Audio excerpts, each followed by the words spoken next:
This cursed wheel will decide my entire army in Hearts of Iron 4. Whatever it picks, I have to use it to invade another country. Each invasion means a brand new division.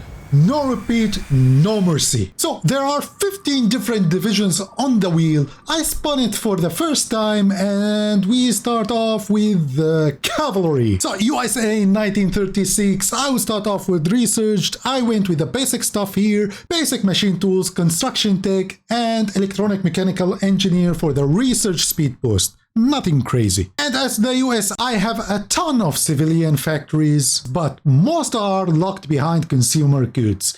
So I began by building even more sieves to fix that. Since I am locked to cavalry for now, I started pumping out rifles from military factories like it is the 1800s. Then I had to wait for the 1936 elections so I could re-establish the gold standard national focus to fix my economy. Then I deleted every single division I had. Yep, Control A plus delete. So I had a basic cavalry template. I planned to depend on it and use it, but also I planned to improve it yet further once I had the experience needed. Since I started in isolation, I couldn't change the economy law or conscription law yet. I needed to get into a war or take the limited intervention national focus. But since manpower wasn't really a big problem for me, at least for now, I didn't worry about it. So I started training some cavalry divisions right away. Then I got a Senate mission to build a military factory in Mississippi. Then I went on to hire the silent workhorse political advisor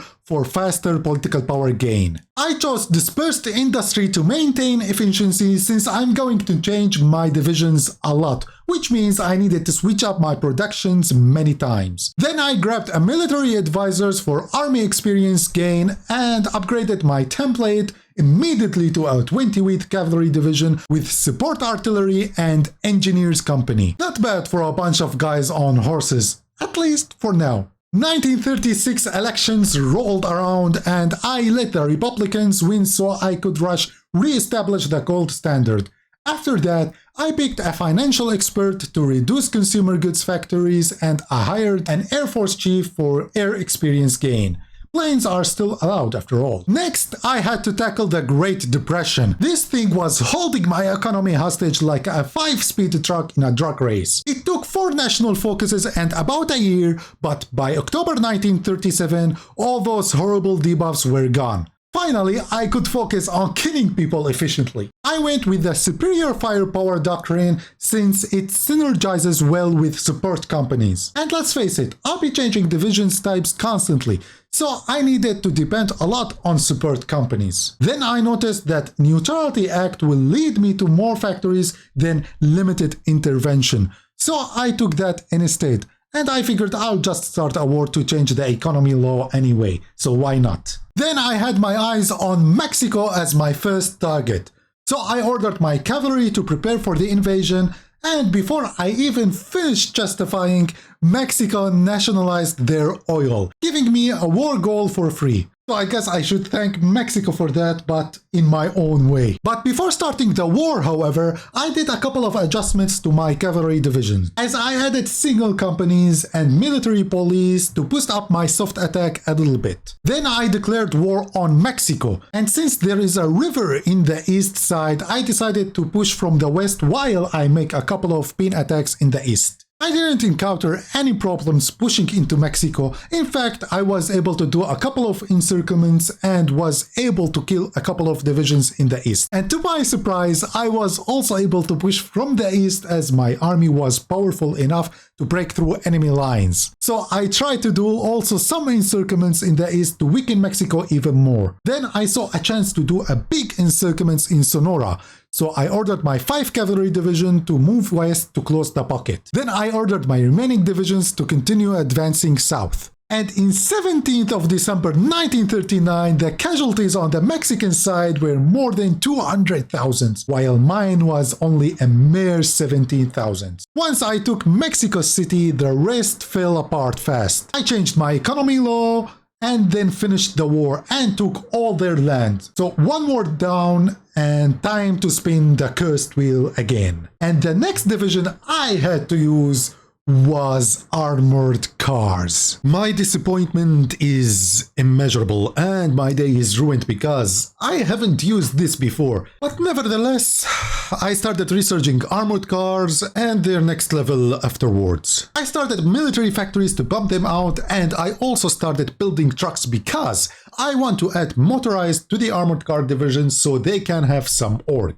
I also chose Bold Attack from Spirit of the Academy because I was going to need every little advantage I could get. And then I slapped together a decentish template using what little I had. And doctrine-wise, I took Regimental Combat Teams because this doctrine powers up support companies' orc and soft attack, thus leading to a better overall stat for my division. Then I chose my next target, and this time I had my eyes on Japan. Basically, my plan was to do a naval invasion from Guam to Yokohama and Tokyo. So I sent my navy to Guam and got my armored guard divisions ready, and on November 29, 1940, I declared war on Japan. And to my misfortunate, I didn't have control over the Mariana region. So kinda brah moment, if you know what I mean. I had to send more navy to make the region green, and once I had naval supremacy, I launched the invasion. But guess what?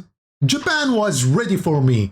Their coastline was better defended than Area 51. But if I had the command power needed to do a force attack, I could have succeeded. So I applied quick improvisation for more command power, then prepped a second invasion, and by April 1941, we tried again. And this time I applied force attack, and not only that, but I also activated Plan Orange, which gave me attack bonuses over Japan. And right away, the first 4 divisions were able to land safely on Japanese soil. However, I still didn't have control over the port. So I quickly ordered my divisions to help attacking the port, while some other divisions were ordered to advance north to cut off any possible reinforcements. Shortly after that, the forces that were attacking Yokohama succeeded in landing and taking control over it. And with that, I was able to control the port that I needed to supply my attacking forces in Japan. With supplies secured, I ordered my troops to quickly take over more lands and move north to cut Japan in half. While my other troops were attacking Tokyo. The north was mountainous and slow, but we were able to push as Japanese are still paralyzed from our successful landing. I also tried to encircle 4 divisions that were protecting Tokyo and kill them. Then I continued the advancements and taking control over more lands. But the situation was still at risk, as the Japanese reinforcements were arriving, so I ordered my other divisions that are in the US to come and help, and to make things a little bit manageable, I provided air support for my troops too. In the end, I was able to cut Japan, separating the north from the southeast. I took care of the north first, as it was really weak. I attacked it and made some encirclements until it was under my control. Then I was able to focus on the rest of Japan.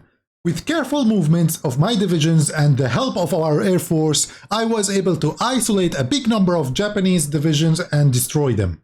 I continued to advance and took control of key locations. Then, in the end of July the same year, the Japanese casualties reached 1.5 million, while mine was only 76,000. Shortly after that, I was able to capitulate Japan, and in the end I puppeted while I took direct control over Hokkaido. And of course it is time to spin that cursed wheel again, and this time I had to play with heavy tanks. I started researching heavy tanks. By this time, Europe was a mess.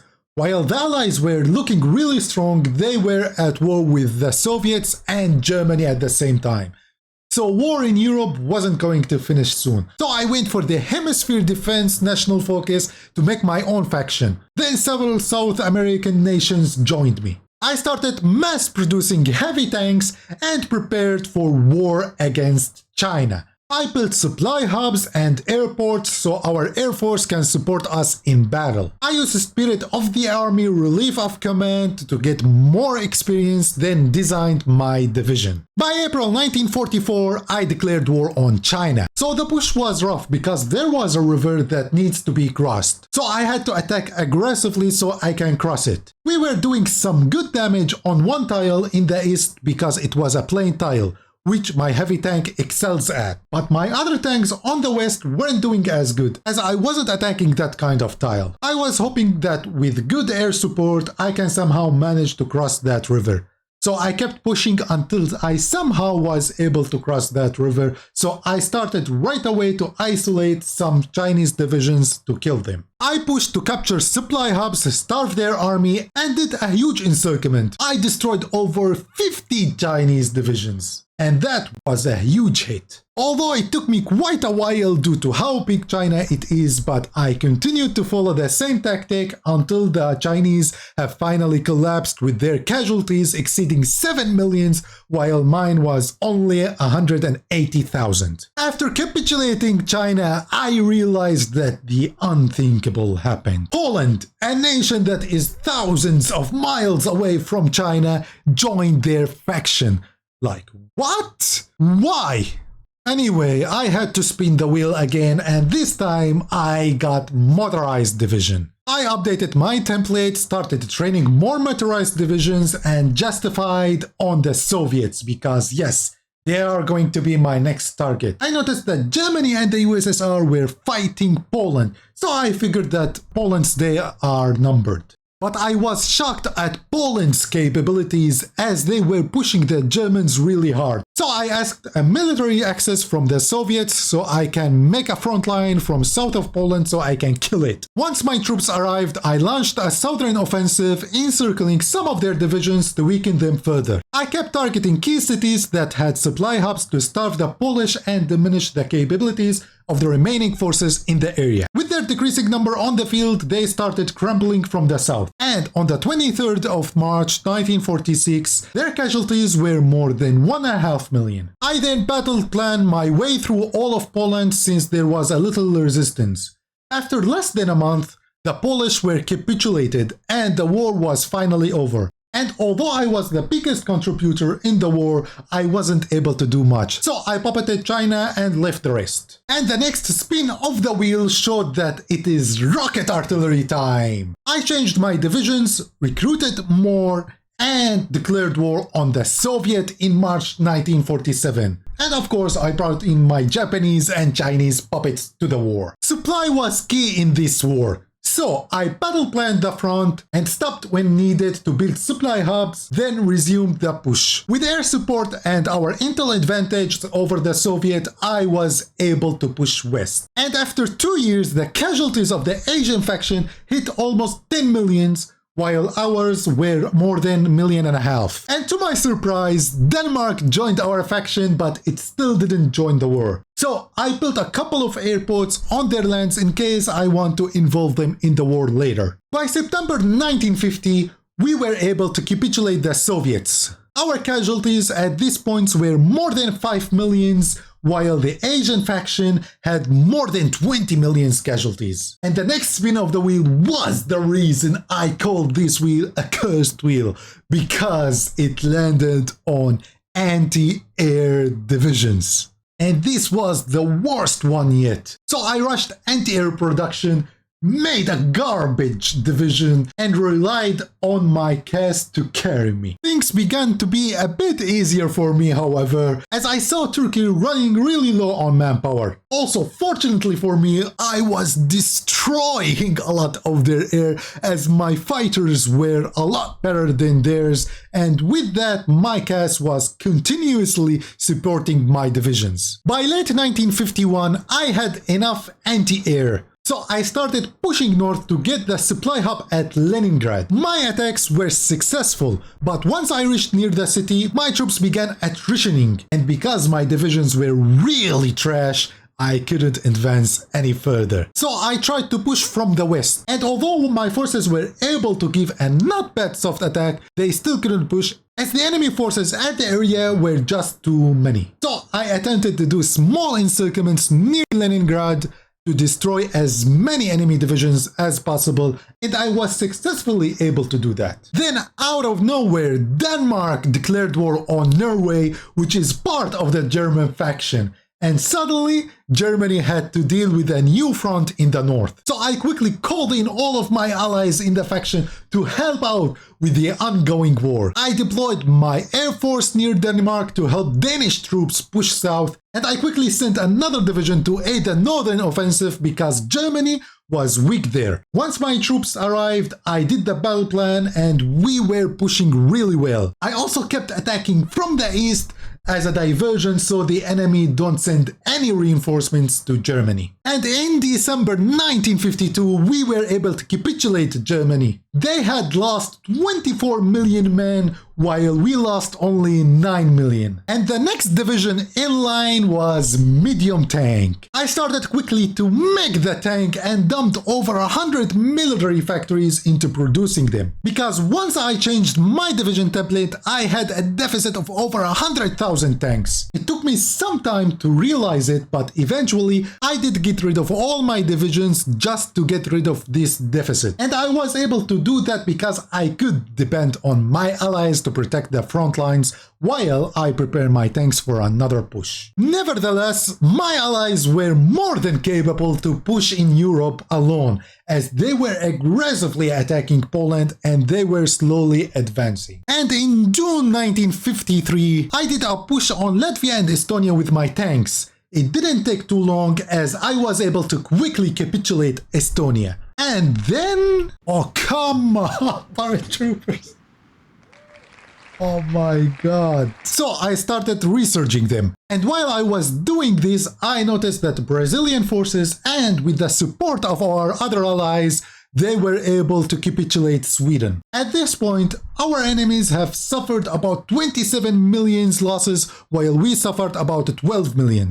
I realized that my allies could handle the rest in Europe. So I just built a couple of supply hubs in the south of Poland just to help my allies to push further. And I decided to focus on Turkey. So I started producing transport airplanes and made my division's template to make a paratroop invasion. Once my paratroopers were ready, I launched the invasion, hoping that once I get control over the port, my allies will soon reinforce me with their armies. I was lucky, as I didn't see any resistance from Turkey and I was able to quickly take control over Trabzon. So I ordered my divisions to take control of as much lands as possible to trigger my allies to send reinforcements. And after a while, I received the help that I desperately needed in Turkey from my allies. So we continued the relatively easy push into Turkey, and by August 1954, their casualties have reached 31 millions while ours were 18 millions. And after 2 months we were able to capitulate Turkey, thus